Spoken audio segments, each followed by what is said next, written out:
Pitanje za vas, sve vas. Nakon što ovo sve završi, a završit će, što mislite hoće svijet postati bolje mjesto? Ako dobijem koronavirus i umrem od njega, moja poruka je sljedeća.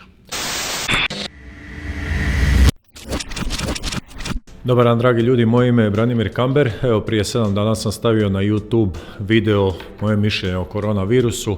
Pogledan je preko 200.000 puta. Na Facebooku prije 4 dana sam objavio isti taj video, sam uploadao, pogledan je oko 500.000 puta. Jako puno se ljudi javilo, puno podrške, dosta uvreda, što je normalna stvar jer nikad ne štedim svoje misli, malo oštrije znam pričat nekad, tako da očekujem i napade.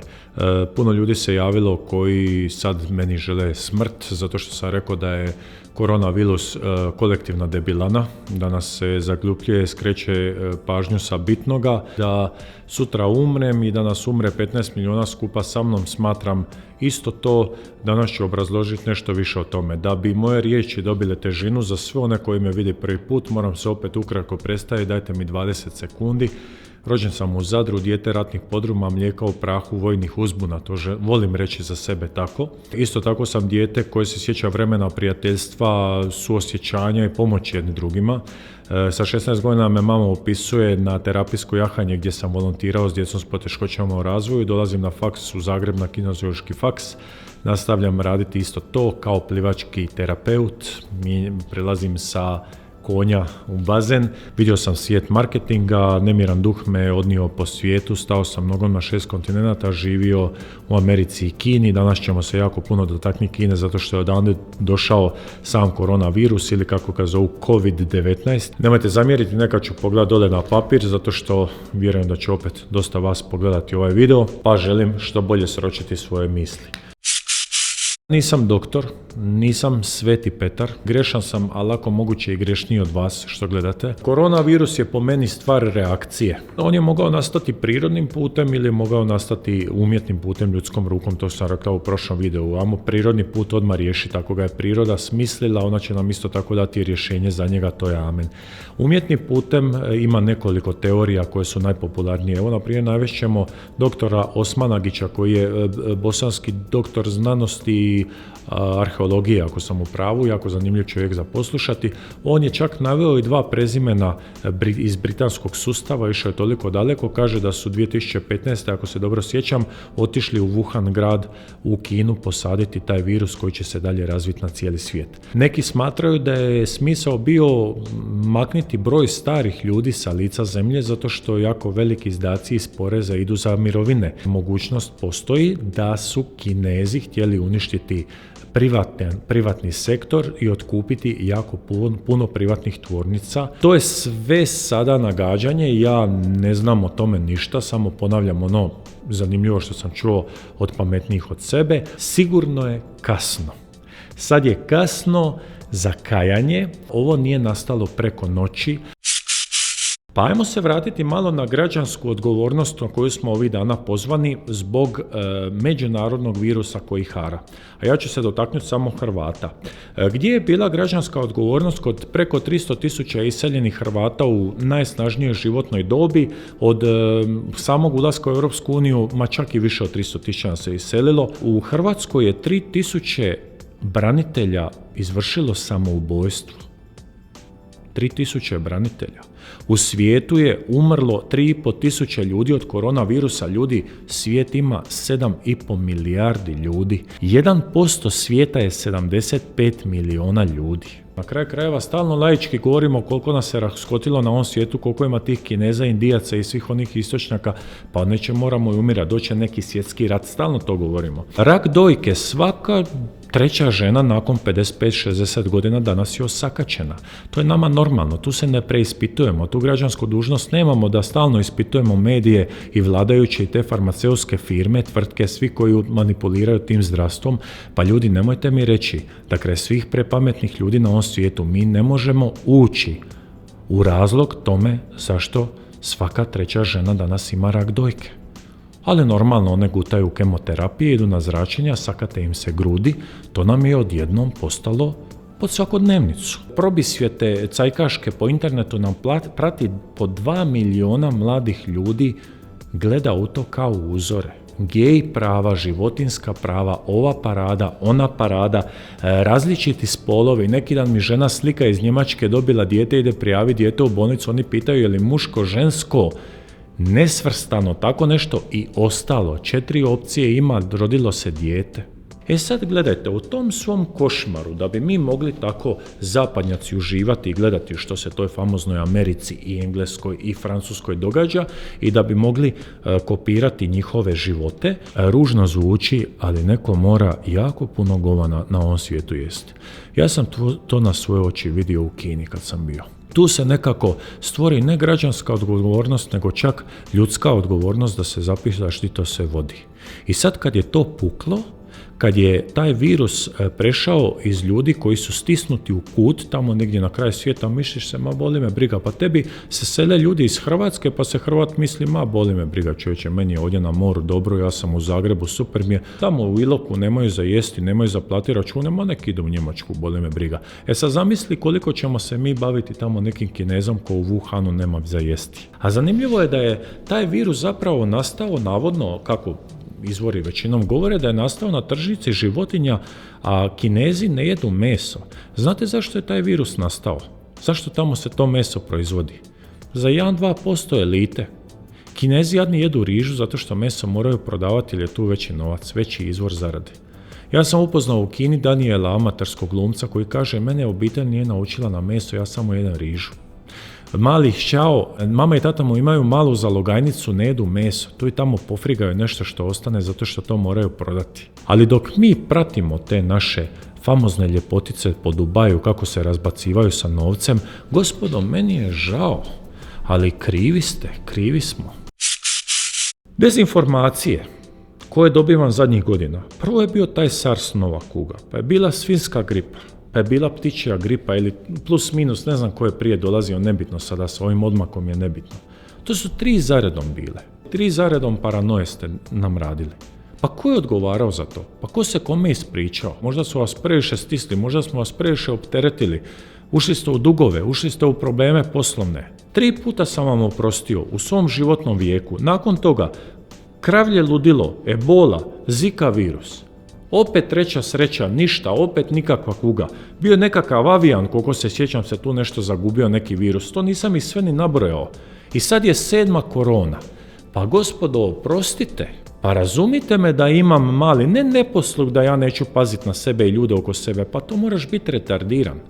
Pa ko vama mora objašnjavati da morate prati ruke, jesti voće i šetati po prirodi? I sad ste vi otkrili toplu vodu. Neki doktor se javi i kaže pazite na sebe, prestanite pušiti, jedite više voća i perite ruke. Pa kakvi su to savjeti? Pa to su savjeti za retardirana društva. Pa normalna je stvar da to moraš raditi, ali da si malo izašao iz svoje komfort zone pa da si se malo raspitao kako je tamo na drugom kraju svijeta, do ovoga ne bi ni došlo. I sad kad vas neko susretne s realnošću i kad vas neko izvadi iz vaše šugave komfort zone, sad ste vi odjednom ljuti. Pazite, molim vas, ljudi, sljedeće. 1918. do 1920. je svijetom vladala španjolska gripa ili groznica, kako želite. Ona je tada ubila 2,7 do 3% svjetskog stanovništva, svijet je imao tada 1,8 milijardi ljudi. Naučite još jednu stvar. 1957. pazite me sada dobro, na svijetu je rođen 3 milijarditi čovjek. Kažu povjesničari da je najstariji ili jedan od najstarijih gradova na svijetu Jerihon. 9000 godina, prije Krista, 2000 godina ovih naših. U tom rasponu zaokružimo do 10.000 godina. 1957. se rađa 3 milijardi čovjek na svijetu. Od onda ih je rođeno još preko 4 milijarde. Jel vi shvaćate u kakvim mi omjerima pričamo? Vraćamo se nazad na španjolsku gripu. Znate zašto se zove španjolska gripa? Zato što vlast i prenosioci te vlasti informacija tada nisu u Njemačkoj, Engleskoj, Francuskoj i Italiji htjeli to govoriti. Znate zašto? Zato što su izašli iz svjetskog rata prvoga, imali su velike gubitke i bojali su se političkih promjena i poraza. I njima su ljudi umirali, oni su šutili. Tada je Španjolska bila neutralna. Španjolci otvoreno govore da imaju problem I tadašnji svijet tu gripu naziva, taj virus naziva španjolska gripa ili groznica. To je zadnja velika svjetska pandemija. Slušajte, molim vas, broj. Minimalno 50 milijuna ljudi je pobila u svijetu.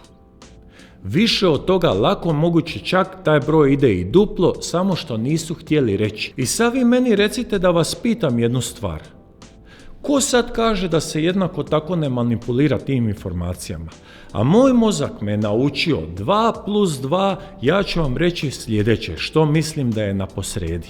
Ovaj virus je izašao među nas puk, roblje, potrčka za njihove moći, onog trena kad su oni shvatili da mogu ponuditi rješenje. Da nema rješenja trenutno, nekog antitijela, nekoga cjepiva, što ja znam, lijeka, kako god želite, ja vam kažem, oni bi šutili. 5 godina kažu ljudi da je on već razvijen, a izbio je prije nove godine se on počeo pojavljivati. Pa kako tek sad zauzimamo korake? Što ste do sad šutili? A ne ste sada razvili paniku i sad ćete vi meni, veliki humanisti, kroz politiku i medije ponuditi rješenje koje ću morat platiti. Morate mi tolerirati mali neposluh. A što ako se ispostavi da ste poprilično u rukavicama igrali oko ove teme? Što ako se za 10 godina okrenemo iza sebe kao iza 7 ovih najava, 6 najava velikog virusa koji će nas pobiti, a što ako se ispostavi da je ovo bila debilana? Ko će se ispričati na vaš upliv u našu slobodu? Itekako se sad lako mogu izbiti novi ratovi, nove recesije, imaju svako opravdanje za promjene zakona, imaju svako opravdanje za manipulacijom masama, nama, ljudima, pukom, robljem, kako hoćete. Još jedna stvar, mi smo suvremeno roblje. Vi kad kažete, a je sad rob, pa on je radio tamo cijele dane, kopao u polju i nije imao prava na ništa. Moramo svaki put vratiti perspektivu nazad 300 godina. Ne možete vi razmišljati danas kako je bilo biti rob. Vi morate i vlasnika tog roba vratiti 300 godina unazad. Nije vlasnik bio ko danas tipkao na Instagram, klima radila i on je, bio u džakuziju. I njemu je bilo puno teže nego što je danas živjeti. Mi smo danas ljudi roblje. Ovo što mi sad radimo, nama se manipulira kako hoćemo. Oni žive opet gledano u omjerima. Oni žive vlast. Toliko moćnije živi od nas da mi plaćamo jednu krletku od 50 kvadrata, cijeli život smo zaduženi i čekamo da samo dođe nova pošast, nova poplava, novi problem, nova smrt. Ja, gospodo, tako neću živim. Rekao sam neki dan svom kolegi s kim sam u uredu, fenomenalan lik iz Zagreba, čovjek ima dijete od 10 godina. Ako ti ne možeš, inače taj čovjek je stradao, nosi proteze, nema noge. Fenomenalan čovjek. Ako ono, ne daj Bože, dobije koronavirus, ako ne možeš ti, sutra da umrem, dan nakon što mu odem skuhati tom djetetu ručak, ja ću napraviti sve što mogu. Stavit ću rukavice, stavit ću masku, nema medicinskih sestara koje mogu pomoći, njoj je gripa visoka, može umrijeti od tog virusa, ja ću otići skuhati. Možeš me sutra ubiti, taj virus nek me satare, ja ću napraviti što je u mojoj moći. Skrivat se neću, od čega da se skrivam, što da svoj život brojim između SARS-a i svinjske gripe, ptičje gripe i kravljeg ludila, je bole, zika, virusa, javljana i korone, kako sam se ja dobro skrivao. Dotakli smo se nekih teških tema. Ljudi moji, na kraju krajeva postoji smrt uvijek oko nas, pa moramo biti spremni na smrt. Neko mi kaže, ako neko tvoj umre, pa ja sam u životu, neću vam samo otvarati dušu, ko ste vi meni da vam pričam previše, ali u životu sam ponio dosta privatnih smrti koje mi nisu lako pale na dušu. Pa svako od nas je svašta, pa ko se na kraju krajeva toliko boji smrti, pa jesmo mi katolici u jednu ruku. Broj doktora u svijetu, koliko u Africi, koliko ima doktora? Po 100-150 doktora na jednu zemlju ide. Pa ko će njih izučiti, ko će njima pomoći? Pa to je način za prevenciju bolesti, a ne ići u shopping centre sad u zadnji tren kupovati namirnice za sljedećih mjesec dana i mi smo sad kao, ti si Kamberu glup, jer si ti rekao da je to samo fora, a mi smo pogodili, evo 7. put smo vjerovali medijima i sad smo mi pogodili da je ipak kreće nova, zbog tebe budalo, nova ova pandemija, zbog tebe budalo i takvih kao ti će ljudi ginut po svijetu. Vi smatrate da putem socijalnih mreža napišete svaka čast, super ste, sjajni ste. Ja ću vas pitati jednu stvar kod tih vaših svaka časti. Preko 10 godina sam u Zagrebu u humanitarnim udrugama. Pa kako to da svaki put kad radimo paraplivačko prvenstvo u Zagrebu nema vas? Pa di ste vi veliki heroji? Pa di je građanska dužnost? Kako to da nema niti jednog medija? Kako to da vas to ne zanima? Vaša djeca prate one probisvijete, one, meni oprostite, to su meni kurve, vama su to, ne znam, klaberke, vama su to pjevačice, ja sam odrastao u vremenu kad smo mi to nazivali kurve. I sad više nema zdravog razuma, sad je kraj, sad je gotovo, gospodo, sad sam vam ja kriv. Kad vas neko susrete s realnošću, sad je kasno. Vi se brinete za virus. Pa što se niste brinili, malo prije smo ih nabrojali za one žene naše koji se sakate, za onih 3000 ubijenih ljudi, 300.000 odseljenih. Pa kad ne brineš oko sebe, pa kako ćeš onda brinuti za onoga u Indiji, boli te briga. Novi virus je. Pa normalno da će biti 70% ljudi zaraženo s njim kad je novi, nemamo antitijela razvijena, naši preci to nisu nikad imali prije. Koliko ćemo umirati, nemam pojma, ali gospodo, zapamtite još jednom, 1% svijeta je 75 milijuna ljudi. 1% svijeta. Pa hoćete se toliko strašiti i zatvarati kući, pa dok to prođe, pa na kraj krajeva njega će riješiti ljudi koji riskiraju. Jer onaj kad umre, na njemu će se moći raditi analiza, onaj hrabri koji izađe vani riješiti problem, on će to dovesti do kraja. Ja ljude pozivam da budu hrabri, da budu pametni. Što znači biti hrabar u ovom trenutku, otići kod nekoga koji ima taj virus i zamoliti ga da ti pljune u usta i da ti kašlje u facu. I da ti trljaš oči nakon toga. Vi ste se sad kao osvijestili, peri ruke, više jedi voća. Pa što si malouman kad ti to treba govoriti? Što ti treba televizija to reći? Mi živimo doba antiheroja. Sada naše sportske zvijezde, iskače mi na Instagramu, sad se nešto sprdaju kao tipa ko će mi instalirati novi Sony PlayStation. To je košmar vrijednosti u kojem mi živimo. Kad je opet se pojavila smrt iznad nas i pojam i mogućnost da ćeš otići za 2 dana da te neće biti jako lako, opet se pojavile ta ljudska licemjerja koja nismo brinili za jedne za druge, ne pamtimo kad i sad smo se odjednom kao pobudili, a vi zapravo gledate samo svoju guzicu. 70% vas najmanje. Vi čekate da poumire neki postotak ljudi na ovom svijetu i sad ćete vi onda hrabro izaći vani i reći, evo vidiš, ja nisam izlazio iz kuće, ja nisam htio da se taj virus širi zbog ljudi. Ma ne širite, ne radite, vi to radite isključivo radi svojih prljavih guzica koje ćete brisati sa onim tariguzom što ste pokupovali ko debili. Sjećam se kad sam snimao dokumentarni film o Zadru, 3 teme, heroin, košarka i rat. U ratu mi je rekao jedan gospodin K, ime, V, prezime, kaže, neću vas ako paparana, nego pazite što je čovjek rekao. Jedini gori od onih što su nas napadali bili su, znaš koji, kaže o meni, koji je gori, majko ti milo, od onoga što te napadao? Oni što su pobjegli. Oni su gori, onaj što je napadao vjerovao u svoje, ja sam vjerovao u svoje, nastao je rat, ok, nebuloza, opet se uključila politika, ekonomija, ajde sad ko preživi priča o unucima. Jedini gori je onaj što je pobjegao. Tvoj. Sad opet gledaš te ljude ko muhe bez glave, bez reda, bez... To je sumanuto. To točno vidiš da opet nastane takav problem kao što je bolešćina i rat. To se pogube ko ovce. Znate zašto je ljude generalno toliko strah? Toliko ih je strah zato što živimo prosječne, bijedne, jadne živote i sad shvatiš koliko zapravo nisi u zadnje vrijeme ništa bitno i veliko za ovaj svijet napravio. I radimo najčešće poslove koji nas ne čine sretnima, pozavršavali smo te neke škole i fakultete zato što smo morali, predajemo u tim školama zato te neke predmete koje moramo predavati. Nema veze što nam je kurikulum i zapeo tamo 1978. Nema veze što nam djeca uče 19 predmeta. Nema veze što nema posla i nakon fakulteta pa nam je pola zemlje odselilo. A mi to sve nekako radimo. I sad kad vam je neko javio za virus, sad ste se vi usrali za taj svoj bijedni život, zato kad se okreneš iza sebe kažeš si majke ti mile, pa ja nisam ništa ni proživio kako sam mislio. Ajme Bože da bar preživim ovu koronu pa ću ja postati bolja osoba, pa ću nešto od života svoga napraviti. Ako dobijem koronavirus i umrem od njega, moja poruka je sljedeća.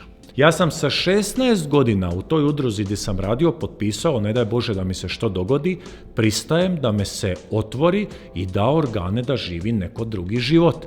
Ako dobijem koronavirus, ako za 5 godina dođe novi virus od kojeg ćemo umriti, ako za 10 godina dođe novi, kad god mi se to dogodi u životu, ja sve svoje organe darivam medicinskim stručnjacima da pomogu nekom drugom.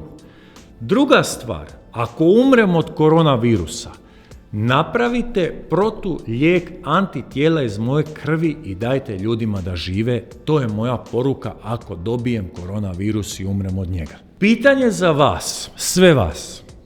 Nakon što ovo sve završi, a završit će, što mislite hoće svijet postati bolje mjesto? Ja ću vam reći svoje vlastito iskustvo. Ja sam to mislio nakon tog rata. Sad je gotovo, čovječe. Pa malo prije smo se ubijali, sad je pobjedio mir.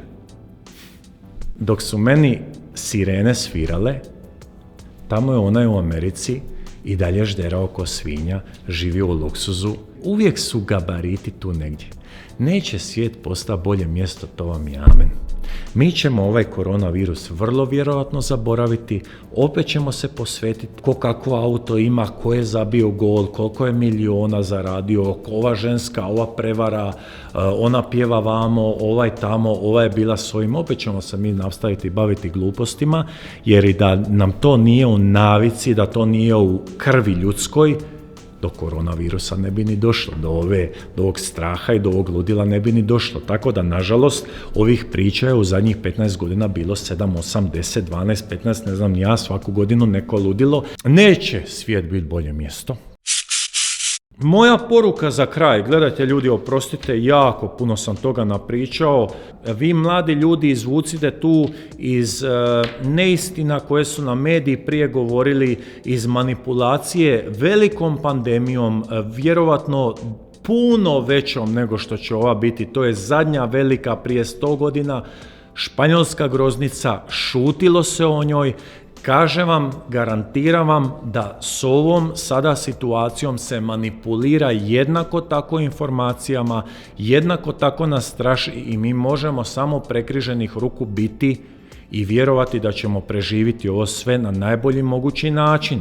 Doći će opet novi virusi, to vam je amen, to vam obećajem, to vam garantiram, doći će opet nove nebuloze, opet nove prevare, novi predsjednici, novi premijeri koji nam živote usmjeravaju u problem. Živite s tim, to je proces. Ono što je sigurno vam ne mora reći nikakav doktor, živite u skladu sa prirodom, živite u balansu, jedite dovoljno voća, jedite kvalitetno, jedite povrće, imajte balans i mesa, ako vam meso ne paše nemojte ga jesti, ne pretjerujte u ničemu, sad vas prije par godina, prije 10 godina je bilo ja u shopping centru, ja u klubu, ja pijem, ja ločem, ja guzim, ja vozim, ja kurve, ja Dubaj. Sad odjednom smo lagano stali. Sad je odjednom smrt malo primilisala iznad nas, tu se negdje pojavila. Sad smo odjednom opet skromni, Bogu se molimo. Pa nemojte biti toliki debili kad ovo prođe, pa se vratite na isto. Ne dozvolite. Ako imate mozga u glavi, prati ruke, držati do sebe, držati do svog bližnjega, držati život u normali, šetat prirodom, trenirati, rekreirati se. To ne znači ići u teretanu ko budala ponavljati one fitness fore. Nego normalno raditi, tu i tamo uzmi lopatu, uzmi sikiru, iscijepaj drva, pomozi, zakopaj, to sad zvuči kao neka laička priča, a ispostavilo se da je to smisao života što ti doktor to treba reći. Istraži malo povijest, upali kliker, budi nepovjerljiv, pitaj, raspituj se. U koronavirusu kad vlada, nemoj ići u centar, u epicentar, tamo gdje je najgore, ali pomozi ljudima oko sebe. Kad vidiš ove idiote da kupuju po shopping centru, recimo, a što kad dođe potrebitiji od tebe, budalo? Danas sam platio svoje doprinose, poreza, državu, na današnji dan, sutra možda umrem. Znaš zašto? Zato što, hvala Bogu, imam. Iako ne moram, rekli su da će biti odgoda plaćanja, ali želim platiti, imam 10 prstiju, mogu se brinuti za sebe, imam zdrave prijatelje, neka nekom potrebitijem ide. Nemam doma 70 kila brašna, imam za 2 dana jesti uvijek. Budi odmjeren, važi, ne vjeruj nikom previše, ne vjeruj ni sam sebi, svaki dan se brusi, budi hrabar. Pobjedi koronavirus, doće novi virus, a u tom međuprostoru između virusa nemoj biti budala. I za kraj, moja poruka svim mladima, nemojte da vas straše, živi život, nađi filter za bitno, budi pošten, budi čovjek, pa se neš bojat ni smrti, dragi. Ajde, sve najbolje i sretno.